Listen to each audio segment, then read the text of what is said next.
You could tell that the guys here had definitely a special bond. We win and we lose together as a group. When you're a family and you're brothers and you're all pulling in the same direction, teams like this win.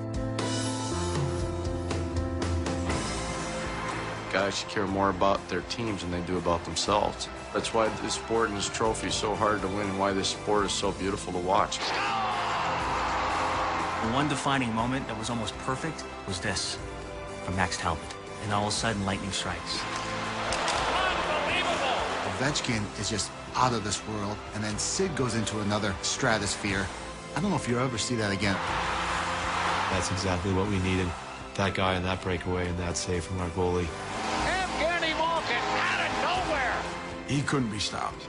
He had it in his head that he was going to dominate, and that's exactly what he did. The young Penguins are going to tie this up. It was our turn to try and return the favor, and guys were hungry. None of it matters anymore except this one game. I don't think any guys slept that day. I got a text from Mario, play without fear, and I'll meet you at center ice. They've done it! The Penguins have done it! The Penguins have won the Stanley Cup!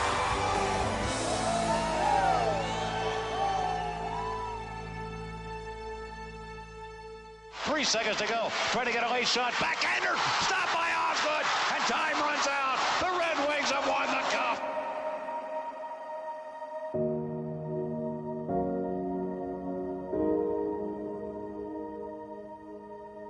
I wanted to make sure we left everything out there on the ice and see what would happen. And we got a chance to just complete it.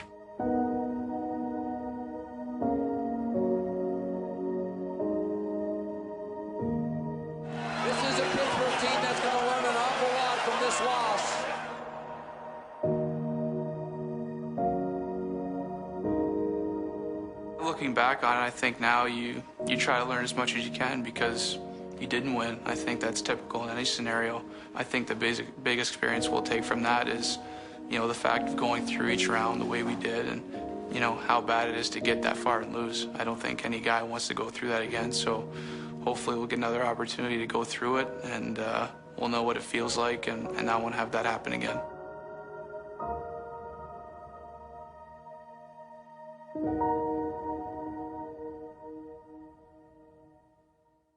The loss to the Red Wings strengthened Pittsburgh's desire for a championship. The Penguins were hungry heading into the new season, but they would have a very different look. I think the Penguin management had hoped to sign Hossa and have him part of the scenario for a long time, but when it got down to the very end and he departed in such a quick manner, it caught everybody by surprise.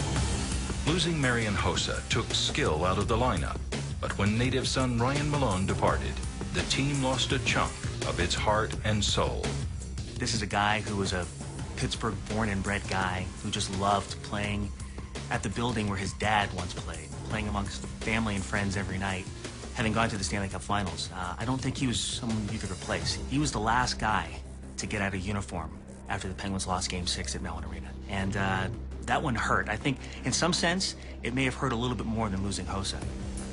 Another painful loss came in the preseason opener when defenseman Sergei Gonchar suffered a shoulder injury. I think the Penguins were missing someone who ran the power play that was so powerful and did so much damage. To lose him in the preseason was kind of like the first blow, but again, there was no real okay, we're in trouble. We're going to find a way to get by. In late September, the new-look Penguins left for Sweden to start the season. So the NHL's premier weekend in Stockholm is underway. Malkin coming to the net. Walks in with a backhander. He shoots and scores! 25 to go in overtime. Kennedy shoots and scores from the left wing side. Beats Kerber like a rented mule. And the Penguins have won it here in overtime. The trip to Europe produced the Penguins' first win and allowed plenty of time for teammates to bond away from the rink. It was a good time to get together as a team. Anytime you go through something like that, you learn about your teammates, and I think it was a good time for us. Hey-oh. It was a lot of fun. It was good get to know each other and just get used to it and form that bond for the long season. It says find out what the largest animal is in Sweden, and then at the bottom it says get a picture with the moose. So I gave it away.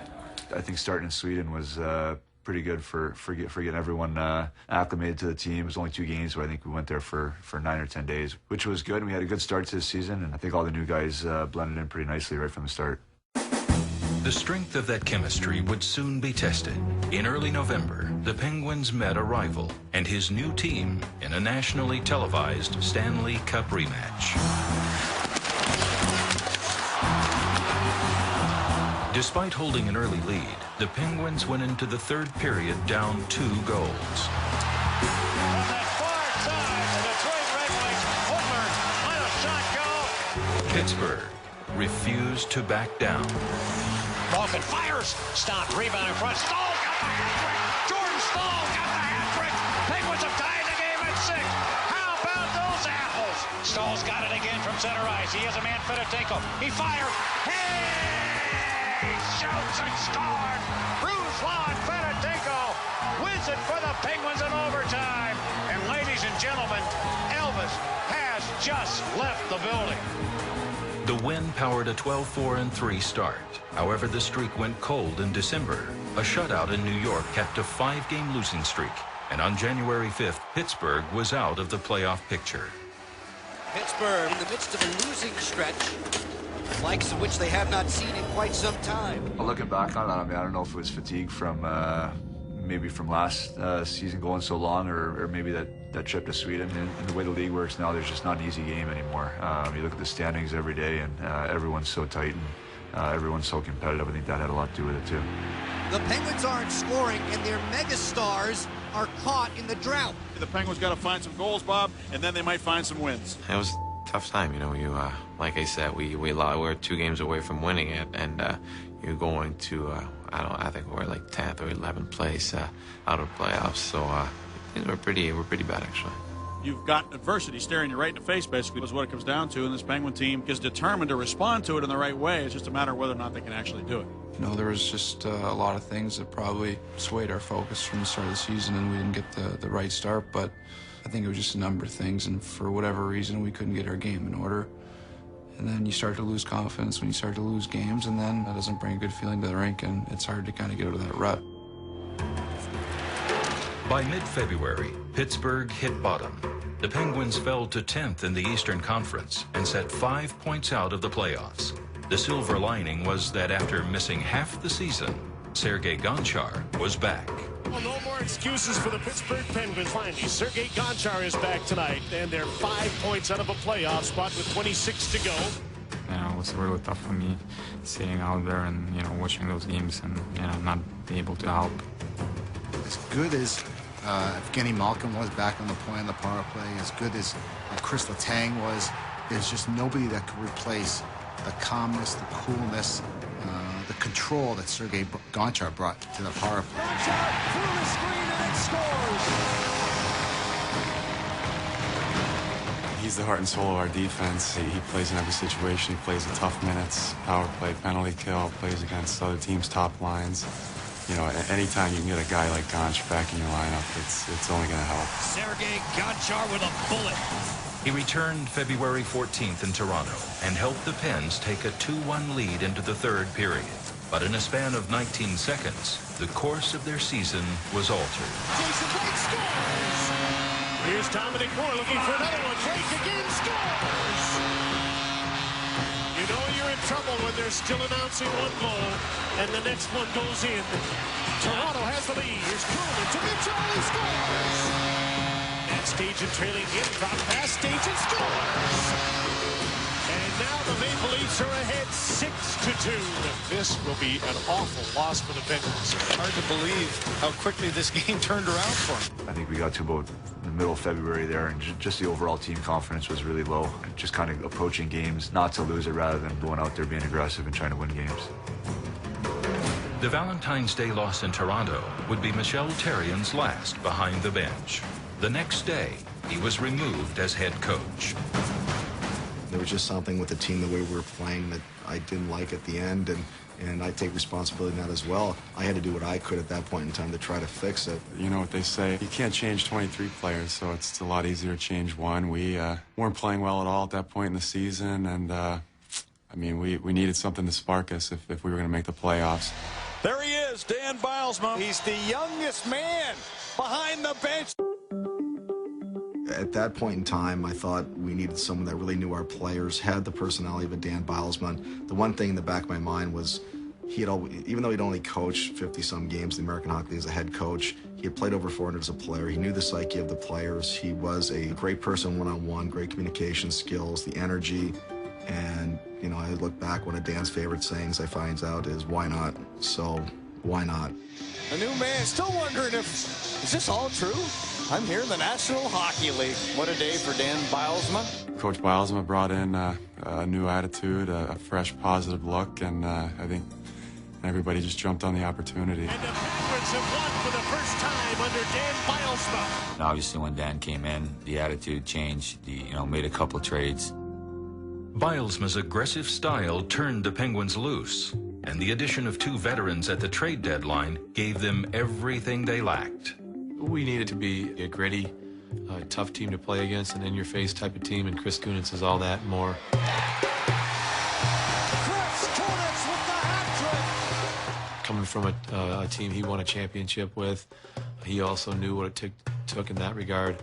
And then Billy Guerin, there can be a lot said for what he did on the ice, but off the ice, it's where this guy really showed our guys where you can have fun, you can be serious, you can joke around, but you can also be 38 years and wanting to get better at your game. Walks in, shoots,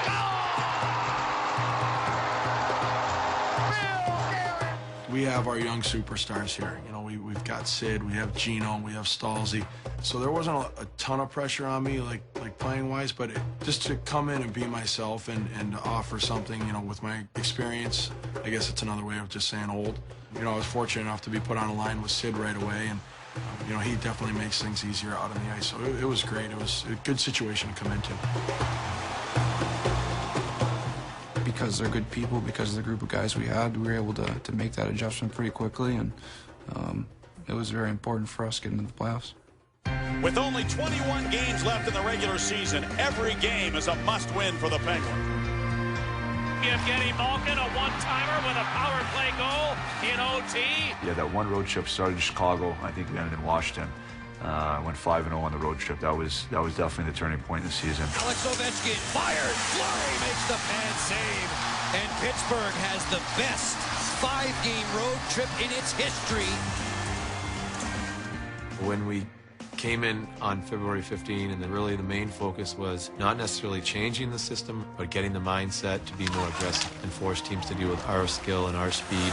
The amazing part is the guys in that room bought in so quickly. It started making sense on the ice for our team, and thankfully it made sense in the scoreboard as well. He shoots and scores! The Penguins are rising like stars as they are only 1 point out of a playoff spot in the Eastern Conference. That was really the basis of our season, to really jumpstep us into a playoff position and move forward from there. Pittsburgh won 18 of their last 25 games. They clinched the playoffs with a win on April 7th, earning the right to another run at the Stanley Cup. This is the Penguin team that everybody saw last year, the Never Say Die Penguins, and they've done it again. The playoffs were next, and a familiar rival was waiting. You can go back to the 80s, and you're going to find that rivalry is greater rivalry in probably all sports, not just hockey. There's some history there, and the guys didn't like each other too much. And you go back to last year, when we knocked the Flyers out in the conference finals. We kind of shattered their dreams. We know they were going to be physical. We know they were going to come hard at us. These teams have really developed a genuine hate for each other. And the Battle of Pennsylvania is about to begin. As expected, the state rivals were physical from the opening faceoff, but Pittsburgh took the early advantage on the scoreboard.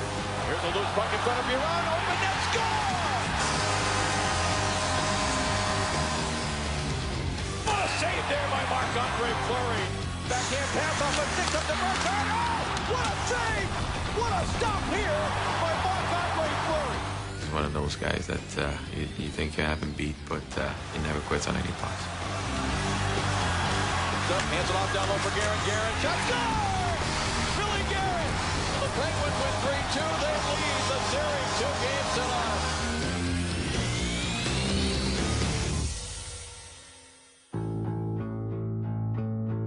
playing in that building is a tough place to play, and they certainly don't like some of our guys very much. They like to dislike you here. How do you overcome that? Well, it's been like that for a few years now. Doesn't change, and maybe escalates a bit in the playoffs. The fans were not alone in offering the Penguins a rude welcome to Philadelphia. The Flyers dominated Game 3. Yeah, well, they're playing hard against us. They have a good team.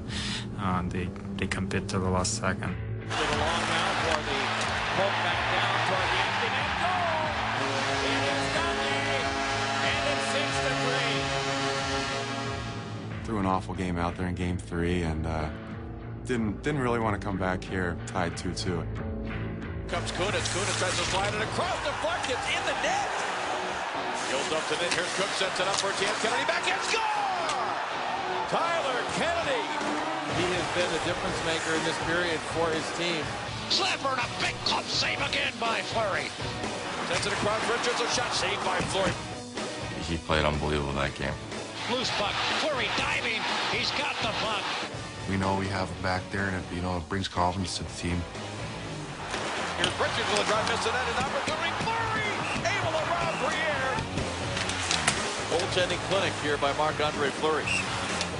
After you win the first 2 games, you feel like you have a real opportunity to take a grasp on the series, and Flower gave us that opportunity in Game 4 with that performance. It's Carter now beats it on the right side. Now down Drew with a drive and a save by Fleury.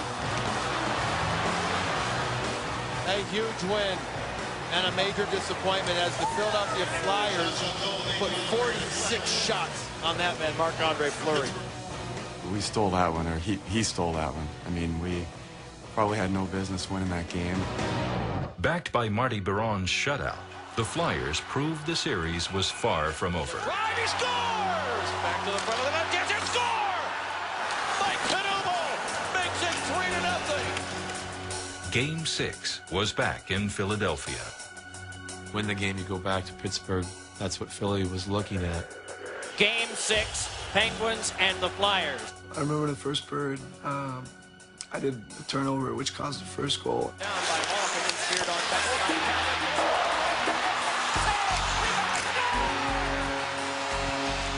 Canumo, 1-0. And I felt so bad. I was like, oh my God. And then he scored another one. I'm like, oh. Yeah, I think being down 3-0, Game 6 in Philly, we were a little bit in trouble. I knew that I was not going to score 3 goals that game, so I decided to do something else. Oh, he was strapped in front of me here. Carcillo and Talbot. I asked Cars, which I know because we played together in Wilkes-Barre. So, and I knew he would not refuse. I understand why Max Talbot is fighting here, but if you're Dan Carcillo, there's really no reason to engage. You have all the momentum. You're up 3-0 a game. There is a time. There is a place. Probably didn't win the fight, but I don't think anyone really cared about that. The one defining moment that was almost perfect was this, from Max Talbot. I think what that brought is just a guy who's saying, you know what, we're going to keep battling here, and I'm willing to do whatever it takes. Every winning team, a cup team, has had a Max Talbot. I'm not sure he quieted the fans with that fight, but what happened after that certainly did. Walking out in front, trying to slam one home, reaching out and doing it, Squid Nash. He tried to get us some momentum, and really he did a great job of that, and we bounced back. 3-0-1 shot, save, rebound, score! It's deep, and it's 3-2. I was lucky enough that my teammate responded with, a couple goals right after. Backhanded one to top of it, I still can't believe what transpired there. We played at another level, and we found a way to get that. That was a big win. Sidney Crosby, empty net goal, 5-3 Penguins. And the Pittsburgh Penguins qualify for the second round, eliminating the Philadelphia Flyers in 6 games. They are a real worthy opponent. For the Penguins to beat them, as they did in that opening round, I think it instilled even more confidence in them as they went along. The change in momentum in that second period when the Flyers go home and the Penguins go on. Galvanized by the Battle of Pennsylvania, the Penguins trained their sights on another rival in the conference semifinals. With their own core of young guns and an explosive attack led by the indomitable Alex Ovechkin, the Washington Capitals figured to be a formidable foe. At the heart of the electricity, the hockey world focused on the battle between the game's two signature stars. There was so much talk about this series being Sidney Crosby versus Alexander Ovechkin. And I guess it goes back to the first season after the lockout, where there was so much hope about Crosby and Ovechkin carrying the league. Well, now this was the matchup that everybody wanted to see. It didn't matter what round of the playoffs. They wanted to see these two guys go at it. The playoffs are an intense atmosphere as it is, but this adds more to it for sure. It's a rivalry, and that's enough to say about it. It was, as Bruce Boudreau put so eloquently, a circus-type atmosphere, and it certainly was. Thanks to brilliant play in net, Washington took Game 1 and an early series lead. Crosby and Ovechkin both scored, but it was just the beginning of their titanic clash. Their best tricks were yet to come.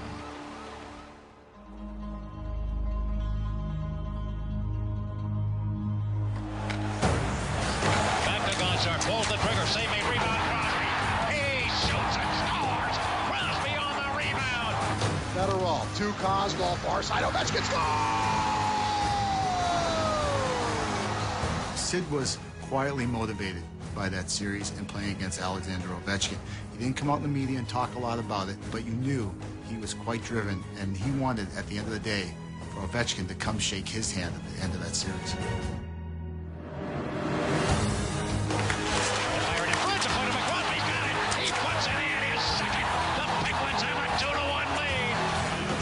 Near side, Ovechkin, one-timer, score!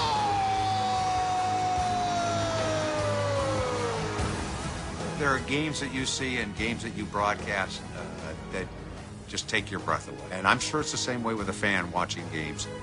Well, I personally had never been around, a playoff series with such hype, with the two superstars going at it. So for me, it was pretty amazing. Ovechkin one-on-one against Sergei Gonchar, cutting it, firing, score! And the Capitals have a 4-2 lead late in the third period as Alex Ovechkin is the Mad Hatter. Kunis trying to drive it in. Again. Crosby with it. He should have gone almost stopped it. Not once, but twice. In front. It goes in. Sick game. Sick 3 goals by me and him. If I was Capitals fans, I will be very happy right now. I don't know if you'll ever see that again. 2 special players doing it on one special night.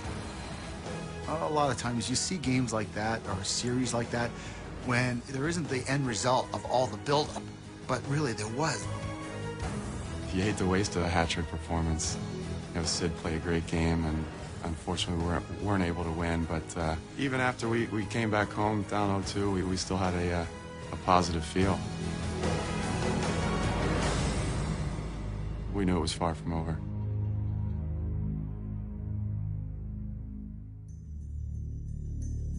The roller coaster continued in Pittsburgh for Game 3, where the bounces went both ways. Sleeping giants awoke. Oh, make me a milkshake, Malkin! No lead was safe, And the Capitals draw even late in the third. and 3 periods weren't enough. Being down 2-0, you don't want to lose that game, and winning in overtime obviously can, give you a boost. And we needed a boost at that time. There's no way we couldn't afford to lose that game. An unsung hero stepped forward to give Pittsburgh the lift they desperately needed. It was a face-off play. We work at it during pretty much every practice, and you just win the draw, and the puck was coming on the wall. The demon take it. It was Mark Eden at that time, and passed it to me. I just tried to shoot on net. Letang shot, score! It was deflected in! Chris Letang shot the puck! The Penguins have won in overtime! It was an unbelievable feeling. Every night, the game's going to OT, you want to be the hero, and you want to be the guy who's going to make your team win, and it was probably my most important goal I never scored in my life, and I'm glad I did it. The Capitals were unshaken by Letang's rocket, but the Penguins carried all the momentum into Game 4. They were explosive crew, a lot of firepower offensively. It was really intense, and we knew it. Benedetto takes over. He comes into the Caps end. Risky one off the glove. In the net it goes. All over with the shouting. Let's hear some of that.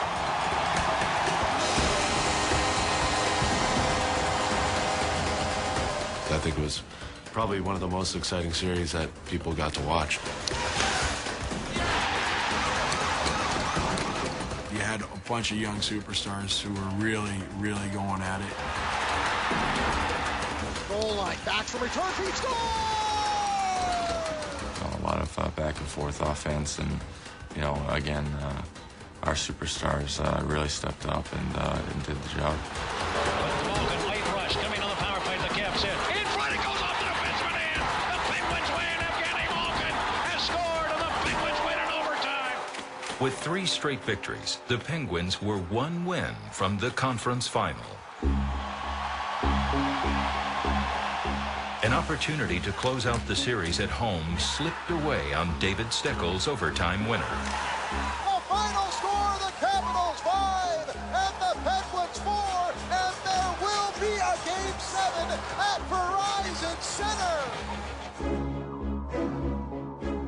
I was walking out of the pregame skate with Mark Eaton, and all those games in that series had been really close, nail biters, and I turned to him and I said, would it be too much to ask for a blowout tonight?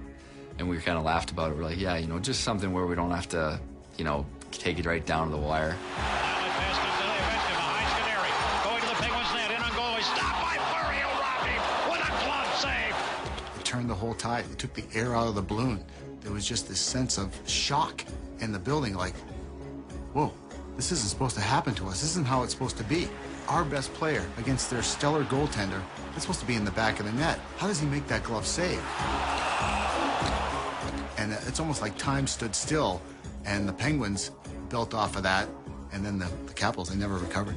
Here's Crosby taking it down the right wing to the Capital zone. Breaks on, looking for a Traeger's got him McGarrett. Slips on, he shoots and scores. Chris Letang makes it 4-0. He shoots and scores. Jordan getting the fast lane. Grandma, the bingo game is ready to roll. Final score in the game, 6-2 Penguins. They win Game 7. They gather around Marc-Andre Fleury. They have survived this one very capably tonight. The Penguins had to really, really reach back to win that series, and they had to do it in a 7th game on the road, and they came out with their best hockey to win it. So it kind of started the motor, if you will, even more to them believing that they had a chance to win the Stanley Cup.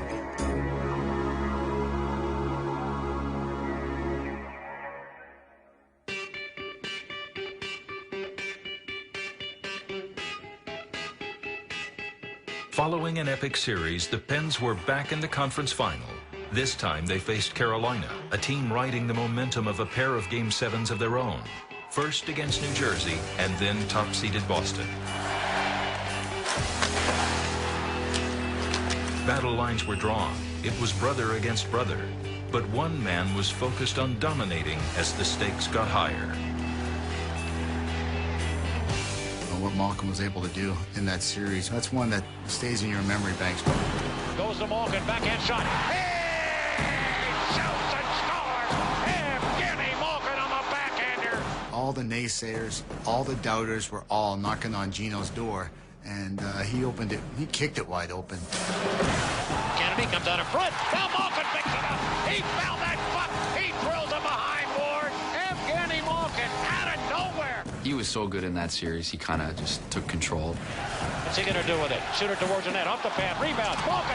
Hey! Shoots and scores! Evgeny Malkin.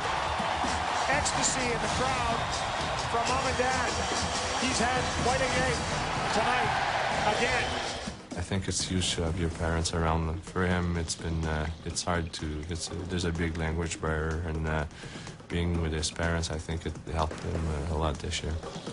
We know that the son is a rock star in Pittsburgh, PA, but the mom and dad are gaining fan support. Evgeny Malkin having a monster night. The backhand goal off the faceoff was just one of those moments in the playoffs that you'll always remember.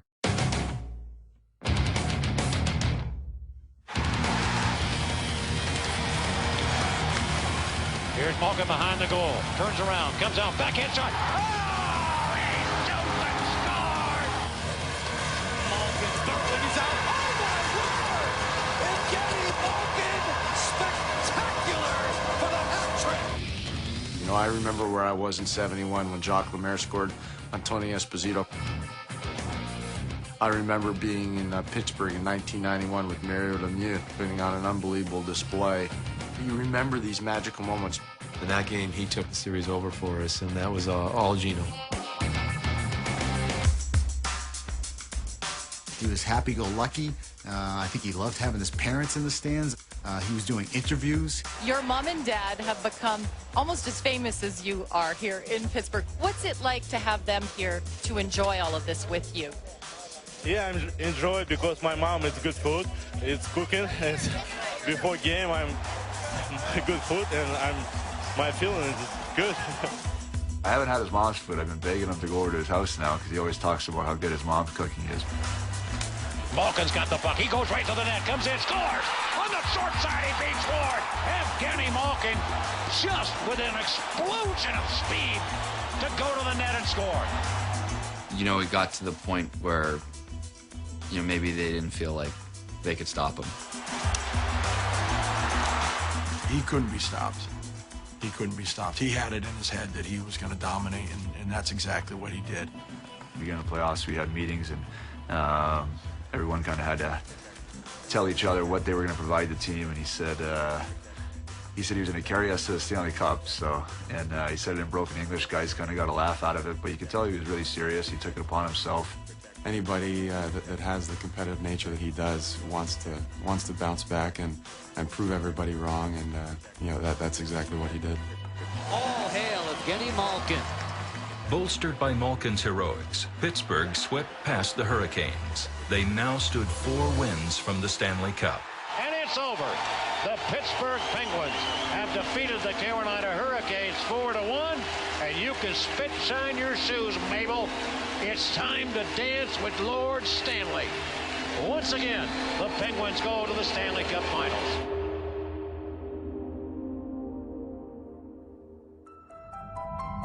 Five seconds to go.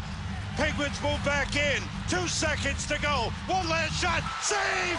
And the rebound went wide. It's over. The Detroit Red Wings win the Stanley Cup. They are mobbing Chris Osgood, and the Red Wings are Stanley Cup champions. Last year, they thought they were ready, but they really weren't ready. The pain of going through the final last year, losing Game 6 at home. Excellent series, Sid. Good job. The Penguins went through it. They felt that pain. It's something that you want to forget, but actually it's healthy to remember it because you can use it as motivation.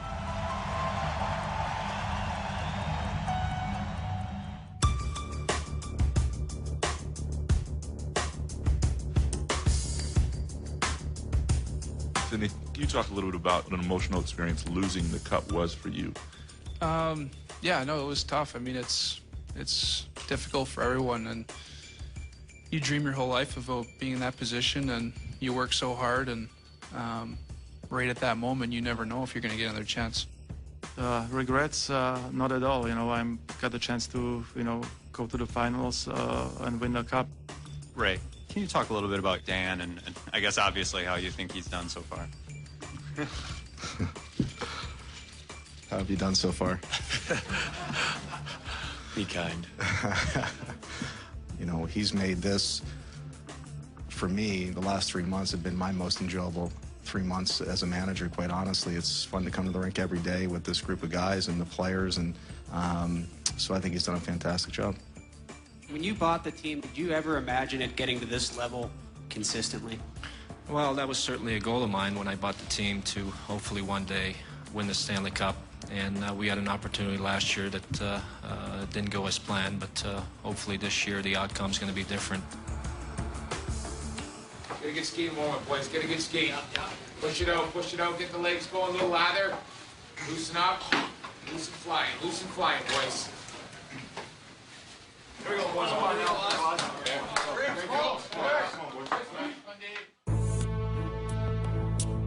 It's rare to have back-to-back finalists come back together. 25 years ago, it was the Islanders in Edmonton that did it. I was so happy when they beat Chicago because I wanted to play them, and I remember just cheering for Detroit for one game. And the 2009 Cup final is underway. The Penguins played with an edge as the rematch began. They were electrified by one emotion. We wanted some vengeance. I mean, they handed it to us the previous year. Last year the theater was too big for the Pittsburgh Penguins. This year, not so much. You can see they're playing with boys. They're comfortable in the theater. Felt a lot different. You know, we knew exactly what to expect. We knew our opponents so much more. Let's go. Hey, 2 scrums, you've been in both of them. Beat it. I know, so move. We're not doing that. We felt like we could, you know, attack more and create more speed and force them on their heels a bit more, which would take away from their game. Pittsburgh created plenty of scoring chances, but their sharpshooters were unable to capitalize. Malkin's going to have a breakaway from center ice. Malkin in on Osgood, shoots, and a save by Osgood. Crosby fakes, does the spinorama, the backhand, stopped by Osgood.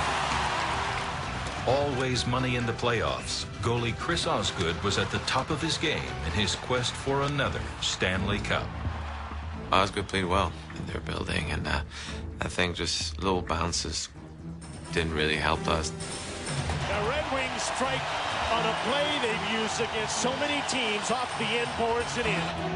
They would score a goal, you know, in and around our net off a rebound or off the end boards.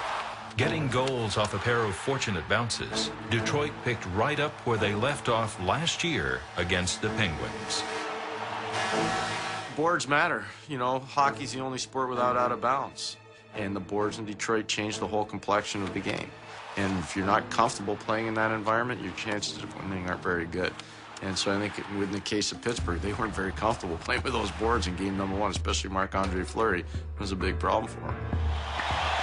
Just like last year, but not quite as easily. Red Wings win game 1.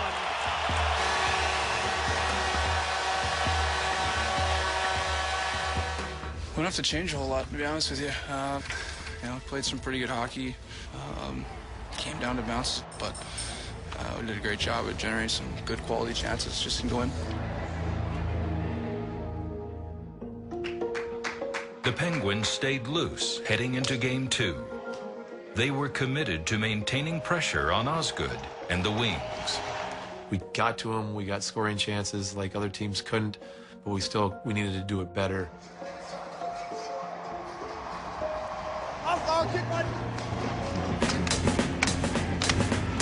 Pittsburgh wants to have a little better start to this game tonight. This is a must-win game for Pittsburgh. So let's just say it's really, really important that the Pittsburgh Penguins even this up tonight if they want to win the Stanley Cup. Away from the swirling Zetterberg, it's a drive that is blocked on by Osgood. Rebound, scramble, and pushing all the way out. Still can't get it there. It's scored from on loose in the breeze. Another twist. Evgeny Malkin, 1-0 in favor of Pittsburgh. Overwhelming were the Penguins in the Detroit end.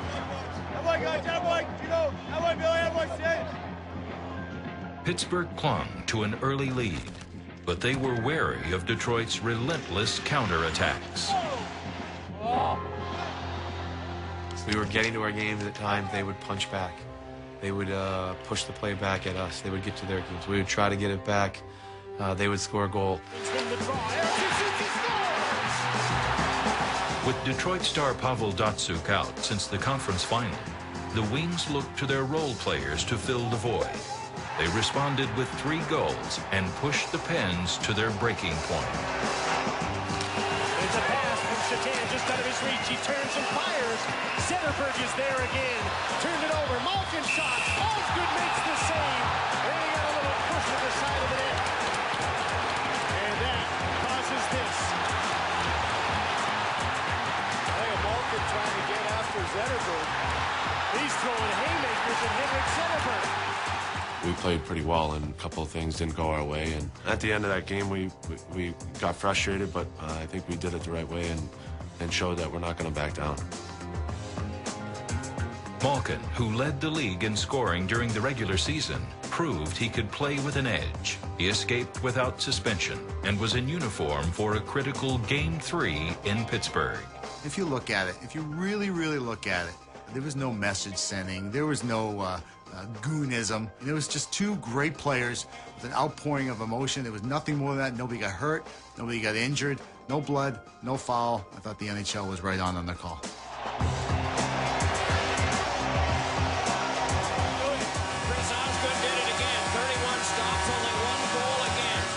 His team is up 2-0.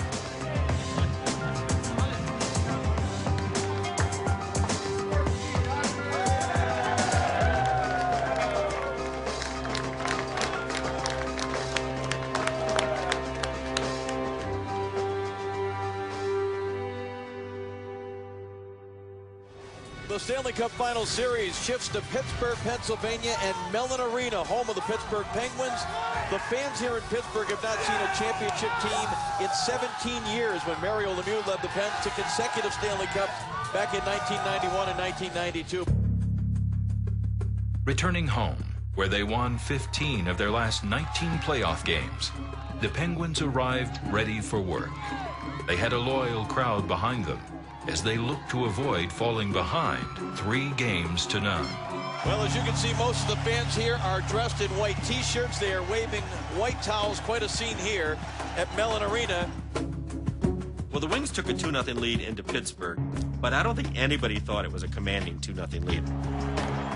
We had been in that situation in Washington going down 2-0, and it was very similar. We thought we'd played 2 good games and good enough to win, and it didn't happen. We just stuck with things as we were in Washington and believed in the way we played. Going down 2-0 to anyone's a daunting challenge, but against the Red Wings, it's probably even tougher. I thought our team did a really good job of just staying focused, blocking all that out. And we knew if we came back here in just 1 or 2 home games, we'd be all right. Game 3 is underway. Holmstrom takes a huge hit there from Matt Cook. Matt Cook has had a couple of big hits to start this game. Pittsburgh came flying out the first 5 to 10 minutes, scored the first goal. Now Malkin sets it up, a chance, score! Maxime Talbot! That would normally stagger a team that had a 2-0 lead, could probably relax, but the Wings bounced right back. Now picked up by Swanson, sends it back in deep lane, walks right out in front, save, rebound, did score! Henrik Zetterberg snaps it by Marc-Andre Fleury, and the Red Wings have responded to tie this game at 1. The fact that the Red Wings immediately tied it right away, which is, again, that's so Detroit, right? I mean, you don't get to enjoy things very long when you're playing against the Detroit Red Wings. That goal is huge for Detroit because this place got very quiet. Red Wings trying to keep the pressure on here. Orpik takes Fleury down away from the puck, and that is going to be called. Going to be a power play coming here to Detroit. You just don't want to give Detroit too many power play opportunities. Henrik Zetterberg again. Led one across. Score! Lifted up high on the cross ice path. And with that one is Johan Franzen, his 12th of the playoffs. Again, this building was just buzzing the first 10 minutes of the game. And now it's been quiet because Detroit has responded with 2 goals. Momentum was in Detroit's favor until the Penguins finally got the break they desperately needed. Pittsburgh has too many men on the ice. You're right. Pittsburgh has too many men on the ice. A goalie and 6. I can't believe Detroit doesn't know this. Billy Guerin was on the bench saying, we got too many men on the ice. We got too many men on the ice. And you don't want to yell in those situations and alert the referee or alert the other team. And so we casually tried to call off a player. It was at least 20 to 25 seconds. There were 6 players on the ice for the Pittsburgh Penguins. The only permissible 6th skater in Game 3 would have been the crowd at Mellon Arena. You're not actually allowed another guy on the ice. But Pittsburgh got away with it. Yeah, we deserve that. I mean, you know, after the bounces we got the first couple games, things kind of evened out eventually. You don't see that happen ever, but yeah, we're real happy we got away with it. Sends it across. It got through to Letang. Gets the shot. He scores! Chris Letang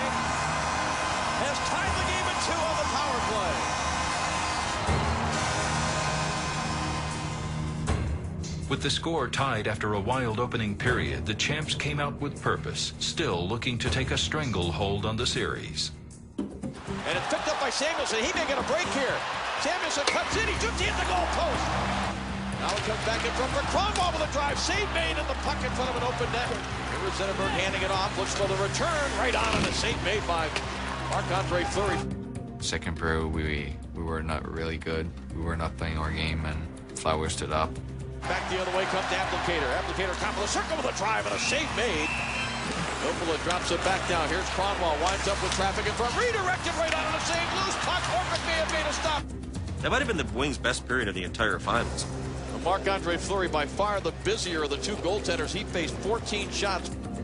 I think Pittsburgh has to feel pretty good about coming out of this period tied going into the third period, because this was a period in which Detroit really dominated. I think then the odds shifted towards the home team. Here we go, here we go! Here we go! The Detroit win tonight. They take a commanding 3-0 lead. The Pittsburgh win, and the series is 2-1 heading into Game 4 here on Thursday night. But it wasn't like last year where we kind of knew they were a lot better than us. We never got too high or too low. We play really well in front of our own crowd, and I think we build off our crowd, which is huge. Tyler Kennedy has it there for Stahl. Drive save. Loose puck, another stop by Osgood. Detroit still does not have a shot on goal in this third period. Matt Cook bumped on a little bit by Erickson. There'll be a penalty coming up to Detroit. A power play for Pittsburgh, and now you can hear the buzz in this building in a 2-2 game. 10:54 to go. Penalty killers are very tired. They haven't been able to change for Detroit. Now it comes back straight away. Gonchar, another must score. Power play goal for Pittsburgh, and they have taken the lead at 3-2. That was just hold and serve. When we came back home, we knew we had to take care of business. It was going to be a quick series if we lost one here.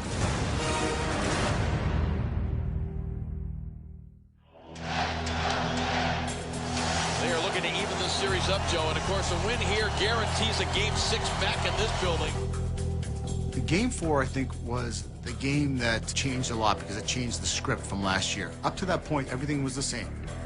The way they wanted to change the script was make it 2-2.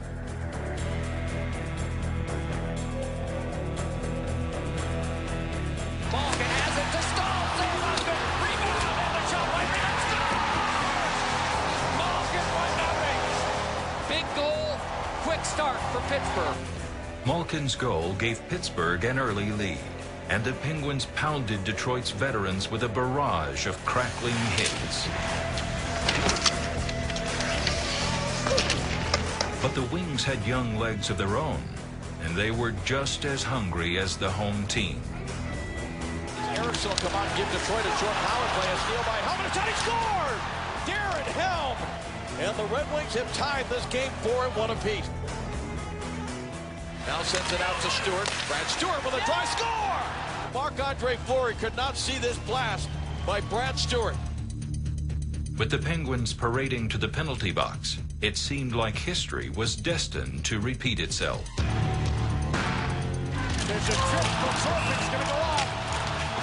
Orpik took good eye. He's angry about it. He'll argue it with 2 seconds left in the Malkin penalty. The Penguins are in penalty trouble again. The Red Wings' power play smelled blood, but Pittsburgh's youngest player was about to end a 7-game scoring drought.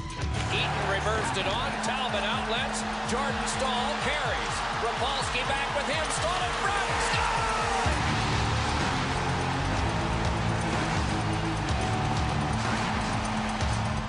Just a team like Detroit, they don't give up shorthanded goals. So that was huge. I was probably the most relieved person in the building because I was one of the penalty box. But questions were, when is Jordan Stahl going to start scoring? How about Game 4? It's probably the biggest goal he had ever scored in his life, and to do it in front of the home fans, to watch him jump into the glass, it was a moment that you'll never forget. You know, that's such a momentum boost, and at a key time, too. Everybody is out of their seat. There's momentum. There's belief going on here. mean, they got 6 players over the age of 35, and you know the Penguins fed off of that, and their young legs took over in Game 4. He breaks with Crosby. It could be a 2-on-1. The pass is blocked out to the Crosby scores! Pittsburgh has taken the lead. And what a turn of events. Good pressure again from Pittsburgh. So here's Malkin back on the attack. Hands it off. Eaton shot it up. Rebound. Chase it just like Tarasenko. And now here's Kunitz. Kunitz slides it across in front for Kennedy. He scores! What a passing play! And the Penguins have a 4-2 lead. Olsen drives a high shot and a save by Fleury. Pittsburgh found a way to turn this game around when things didn't look good. The shorthanded goal completely got this crowd back into it, turned this game around. The young Penguins are going to tie this up. And what we have, folks, is a best-of-3 series for the Stanley Cup.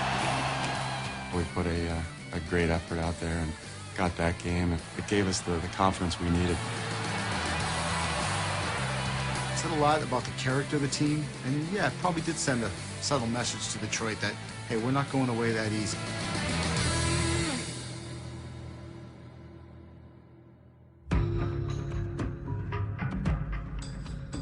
I felt better before Game 5 than I felt of any Penguin game in the whole playoffs. I like to read the body language of our players. I saw the look in the eyes, I saw the fire in the belly. Everything looked like it was going to line up for us to possibly bring this baby home to win it in game number 6. The Penguins were determined to keep up their winning ways, but Detroit was back on home ice, and new reinforcements were on the way. The big story for the Detroit Red Wings, Pavel Datsyuk, who has missed the last 7 games, is going to be in the lineup tonight. How much can he add? You know he's not 100%, but most players aren't at this particular time. The 18 days off, will it have an effect? Yes. But if he's got the puck at all, he certainly makes this Detroit team a better team. Despite the return of one of Detroit's top guns, the Penguins were flying right from the start. Everything seemed to be going our way early in that game. We had a great shift by the Evgeny Malkin line. And then we got a power play. And there's the first penalty in the game, and it'll go against Detroit. Pittsburgh's power play has been excellent. They'll get the first chance in this game. And I remember looking over to my radio partner, Mike Lang, and going, what is going on here? Gave it up, and it's cleared. Whoa! Wow, that almost went in. We had a great start to that game, and we kind of just lost it. All of a sudden, we were on our heels, and the veteran Wings just seized that moment, and they took over. Captain Datsyuk has Cleary with him, gave it to him, and the shot! The Penguins felt that they had all the momentum. There was this excitement about go to Detroit, win there, and then come back and celebrate the cup in front of the fans. I mean, that was the perfect ending to the story. It was. And all of a sudden, Sends it across, back in the Cromwell down low, walks out of front, gets a shot, and he scores! Nicholas Cromwell makes it 3-0 on the power play. That's just not a good penalty. No. It is on back for Rapolsky, shot and score! They're losing their composure. They've lost it. I didn't see that one coming. That's like getting blindsided by a Mike Tyson punch.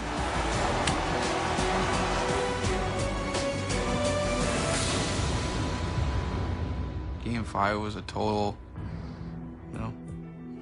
a game that never happens. It was just basically a washout for us. We didn't even think about it. On the brink of elimination, with their cup dreams crumbling, the Penguins got an inspirational lift from Mario Lemieux.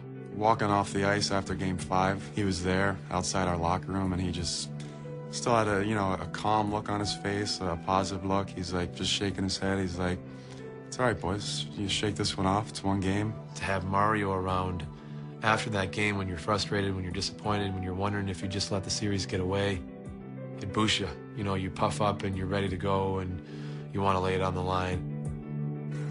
Lemieux wasn't the only calming influence. One veteran in particular kept them cool under the pressure they faced. Billy did a great job, especially that We have a really young team, and he's in the room, and he's probably the guy who makes the most joke. We're the gum chewers. I know. First of all, we have a lot of guys who shouldn't be chewing gum and doing something else at the same time. He's the one who make everyone like feel really comfortable around him. He's like someone that you want to be around. Usually you could tell a big difference in the playing when the guys are down, but with leaders like Bill Guerin, after that game it felt like we lost 2-1 or 3-1. It was not that bad for us, and we knew we were going to take the next game. Hey. Let other guys go. Settle down. I think that was one of the strengths of the team. It was always a pretty loose atmosphere. Some people from the outside would kind of question it, but guys were loose and having fun, and at the same time, guys were still really focused.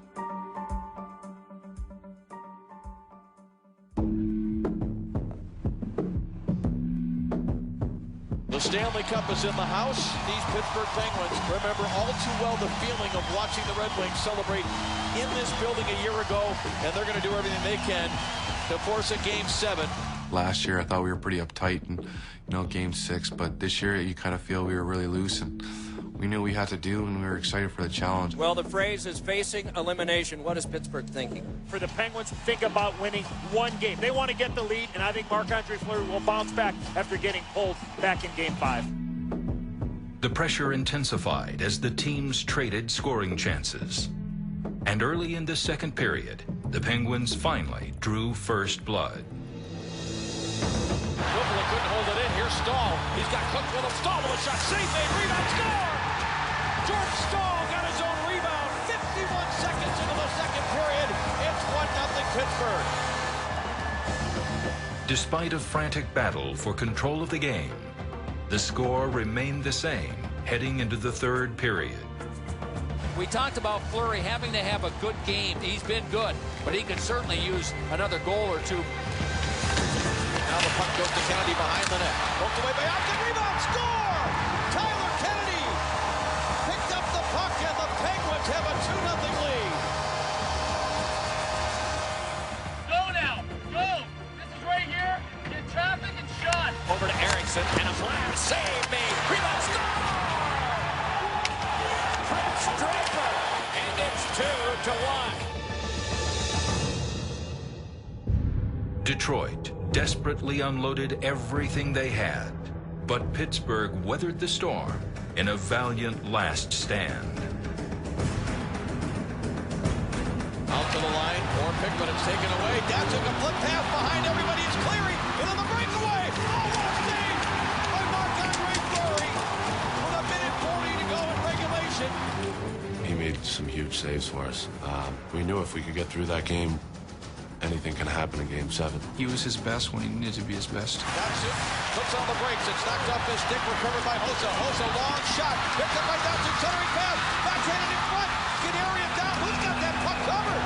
What a play by Rob Scuderi. Unbelievable play by Scuderi. He's the piece. He's the piece. He's the piece we needed.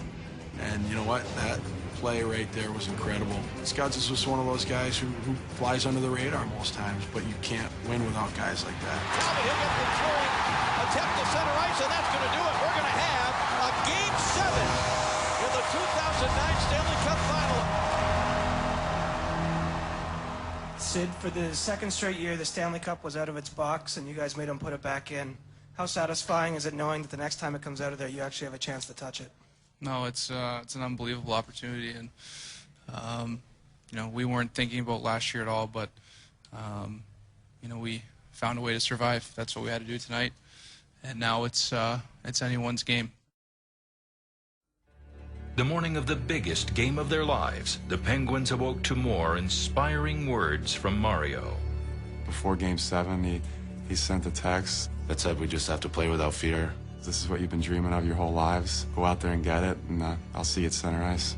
When we got that text message, we were ready to run through a wall after reading that. That sends chills down your spine. Toss out all the statistics. Forget about all the previous games. None of it matters anymore except this one game. You try to tell yourself it's just another game. Obviously, that's not going to work. Many of the hockey athletes you'll see tonight began playing at age 4 or 5. And as kids, they would pretend. Stanley Cup Final, Game 7, the puck's on my stick. No pretending tonight. Going back to Detroit, they had the experience of winning it. They went through it already. They won it. They knew how to do it. You would look at this Detroit team and say, geez, this is a team that's unbeatable on home ice. They've only lost one game in the playoffs, and that was in triple overtime. Outside of the room, I don't think a lot of people will give us a lot of chance to win it. Zetterberg and Crosby, they are the two that will meet at center ice here to get things started. And Pittsburgh, not with the kind of first shift they wanted, Detroit was one that it liked. Zetterberg quick, stop, a rebound to Tam. Covered that suit backhander. Fleury stopped that. A little bit of nerves there. You just got so many thoughts running through your head. So 90 eventful seconds for Detroit to start. Get a couple shifts in, and then you're fine. And Pittsburgh has seemed to settle down a little bit. Crosby walks out, passes to Malkin. Puck skipped over top of his stick. We focused on just playing our game and, to make sure that you're intense and not watching. While the Penguins peppered Osgood at one end, Fleury kept the game scoreless at the other.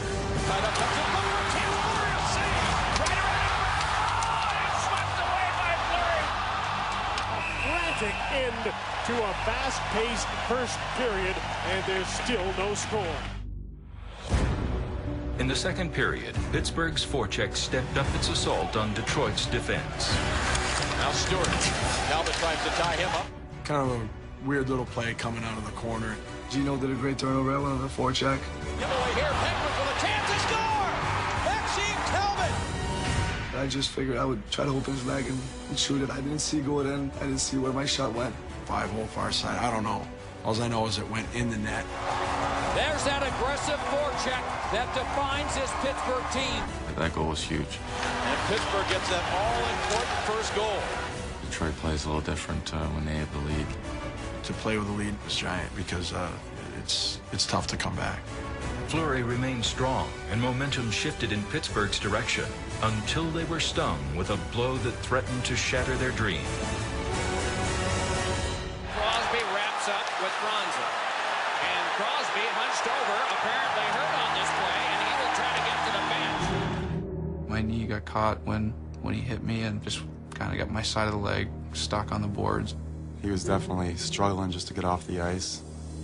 Crosby really hurting at the bench. They're helping him back towards the locker room.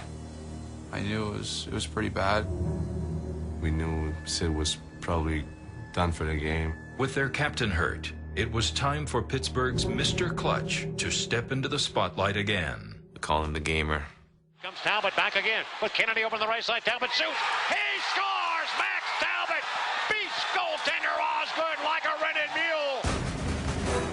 You knew going in there was going to be a storyline that maybe wasn't the one you expected. Max Talbot's got two. But at this point now, with Max, maybe you need to expect it. He's a big game player, that kid. He loves the spotlight. He loves cameras. I guess I can say he craves attention. So I think that's why he does so well in those games. An absolute perfectly placed shot up and over the elbow of Chris Osgood. I never celebrate for goals because I'm always surprised that I score goals. But when I scored that second one, I had the time to do a little celebration on my knees. I don't show a lot of emotion on the bench, but I'm sure I broke a smile when that thing hit the twine. The gamer.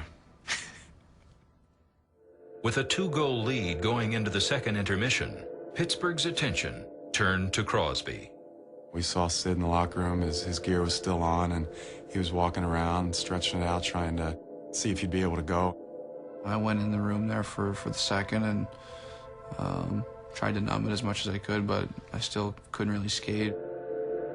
You see him put his jersey on. He's been our leader from day one, and that's that's the type of guy he is. He wanted to lead us even in that situation. He'd probably carry us the whole season, the whole playoffs, so it was at least like this little thing that we can do for him. The third period of Game 7 from Detroit is underway with Pittsburgh leading 2-0. I mean, I thought we played defensively so well the first couple periods, and then it kind of seemed like a different team we were playing against in the third period. The Red Wings kept coming and kept pressing the issue. Jammed it back through Bilful and Lidstrom. Sends it across for a shot. It was a one-timer from blue line. It was a great shot. The defending champions aren't dead yet. They got the one goal that they needed. I mean, then anything can happen. You got to pucker up now and just get everything deep and, you know, try to hold them off for 6 more minutes. Good job, guys. 5.5 anxious minutes to go in the third period. You're always told and you always try and tell yourself not to watch the clock in those situations, but you can't help but do it. It seemed every single second it was taking forever to come off that clock. You know, you're taking deep breaths, you're squeezing the stuffing out of yourself in that suit. The last few minutes felt like an eternity. You know, this is it. This is the final push. The clock just continues to turn. 3.5 remaining. Under 3 minutes to go. Here's Nicholas Cornwall. Shoots it in the crossbar. You don't know if it's going to be a ding and a cheer. The thought went through my mind that I hope that didn't go in the net. And a close call. It was almost 2-2. That was nice to hear nothing after. Detroit's blitz continued into the final moments. The most nervous I think I've ever been was the last seconds of that period. 6.5 seconds remaining, and the Red Wings had one last miracle left. I wanted to start smiling and celebrating, but you couldn't. It comes back to the point. Rafalski, the shot, knocked down in front, scrambled. You could see the net was open. You could see it was Lidstrom. You were hoping the clock was going to expire before he gets the shot off. Just like suspended animation, you can kind of feel everybody hold their breath on the bench. I just said, no way. No way. Please, Lauer, get across.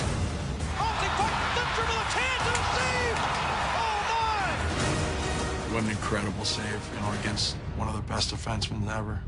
They've done it! The Penguins have done it! And you can finally give one last look up at the clock and you see the zeros. I'm on the ice and I'm just throwing my gloves as high as I can. The Penguins have won the Stanley Cup, and Lord Stanley scratched their names on your fabled cup. All right, now we can go nuts. It's time to celebrate. We did it.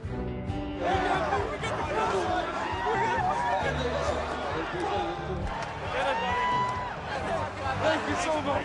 Hey, I love you, Pop, and thanks for everything, eh? Thanks for pushing me the whole way, eh? Wow, what a game. You must be dead. Yeah, I've been playing a lot of Game 7 Stanley Cup Finals. I used to score the game winner before, but, you know, I'll take the win. No, we won the cup. That's the best day of my life. It's almost storybook. I mean, to write it where you come back to the finals and beat the defending champions in their home building in Game 7. I don't pen stories like that. Played great. Enjoy it, eh? That's great leadership by you.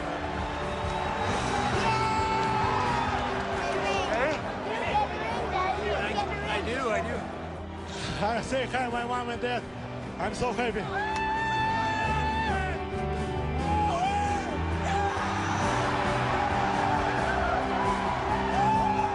Waiting all those years to just have the opportunity and then finally winning it, it was just amazing.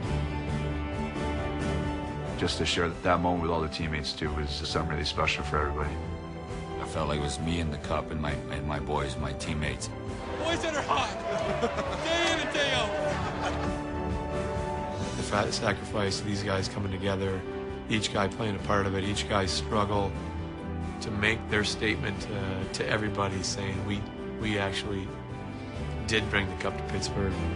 We win as a team, we lose as a team. I just told the guys that we're going back to Pittsburgh. We're going to win Game 6 and win the cup here on Friday, which we did. Who would have thought in February, 10th place, we would have been even remotely close to lifting the cup this year. This makes you want to have it more. I mean, having gone through this and share this with guys, you want it again.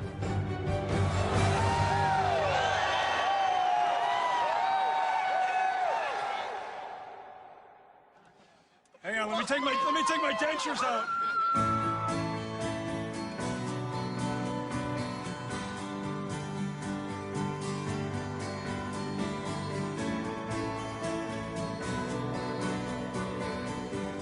They're so deserving, and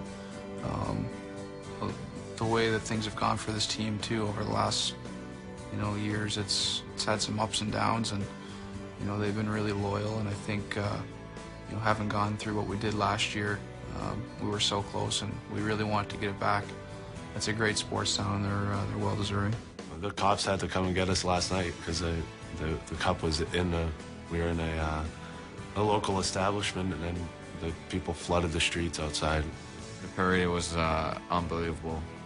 Everyone was in the street, and I think everyone loves hockey, and they love the fact that they're like family for us, and they always cheer for us, even if we don't play good. I like the comment that Fleury did on the microphone on the stage over there. He said that even if I have soft hands sometimes, he said you still cheer for me. They told us there was maybe 400,000 people out there. To me, it looked like there was 1 million. There was people everywhere. And, this is a city champion. They're used to do this. They did this for the Steelers. They did it for us now. And they're truly the best fans out there. To see the joy in their faces and the passion they have for their team, and boy, that was really great. And I'm so glad that we won this, but so glad we won it for the city of Pittsburgh and those fans. It was great. Well, I don't think I sat in the pickup for more than 2 minutes. I ran the whole parade, and I was lucky enough to be with Billy Guerin in our pickup, which I think we kind of have the same personality. We want to share that with the fans, and we were running and giving high fives, and the crowd was unbelievable. But I was with my dad and my parents and my brothers, and they were running with me. My dad just, he thought he was the coolest man on earth, walking around in the parade. And you know what? That's why we play. We play to share these moments. That's why we play.